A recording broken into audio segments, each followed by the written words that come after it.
Pant পরে আসবে না, হিল প্যান্ট পরে আসবে, ঠিক আছে?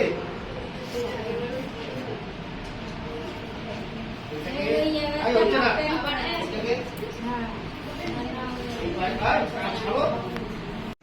আমাদের কিন্তু আবৃত্তি প্রতিযোগিতা তো হয় না, হ্যাঁ প্রতিযোগিতা তো হয় না, আমাদের আবৃত্তিতে যাকে হবে সেদিনে কিন্তু আবৃত্তির হবে, পুরস্কারও দেওয়া হবে। বলে দিলাম আবৃত্তি আমাদের শিখতে আসবে, এক একজন করে ডাকবো, আমি যে আবৃত্তিটা যে যায় ততটা এই করে, ঠিক আছে?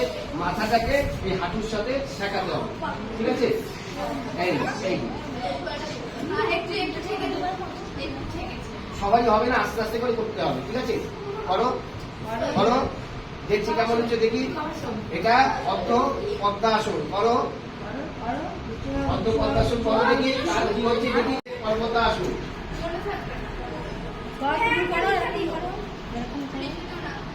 হয়েছে দেখি, কি হচ্ছে কি হচ্ছে।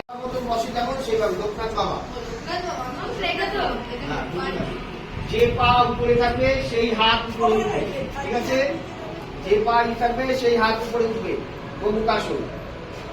হ্যাঁ বাবা করো, হ্যাঁ দেখছি, এই তো ঠিক আছে। মাথাটা স্ট্রেচিং, স্পাইনাল কর্ড একদম সোজা করবে এটাকে, হ্যাঁ হ্যাঁ হ্যাঁ হ্যাঁ, ওটাও করতে পারো, এটাও করতে পারো, কোনো অসুবিধা, দুটোই করতে পারো, ঠিক আছে? হ্যাঁ এটা যখন করবে স্বাভাবিক, আপনি যখন নিঃশ্বাস প্রশ্বাস করি সেরকম নেবে, ঠিক আছে? ঠিক আছে, মনে মনে 15 গুনবে, গুনে প্রতিটা আসন করার পরে তারপরে সবাসন করতে হয়। তাই এবার এটা হলো পদ্মাসন, এবার সবাসন করো, শুয়ে পড়ো, পুরো শুয়ে পড়ো, এইভাবে সব যেমন আস্তে আস্তে হবে, কোনো জ্ঞান কোনো জোর করে করতে নেই, যতটা হয় ততটা করো, ঠিক আছে? চেয়ে দাও, এবার শুয়ে পড়ো, টান করতে হবে, স্ট্রেচিং করতে হবে। স্ট্রেচিং মানে স্পাইনাল কর্ডটাকে সোজা রাখতে হবে, ঠিক আছে? যেমন ধ্যান করে বা ধ্যান আসনও বলে গায়ে, ঠিক আছে? 15 করে ছেড়ে দাও, আবার সবাসন করো, প্রতিটা আসন করা করে সবাসন করতে হবে।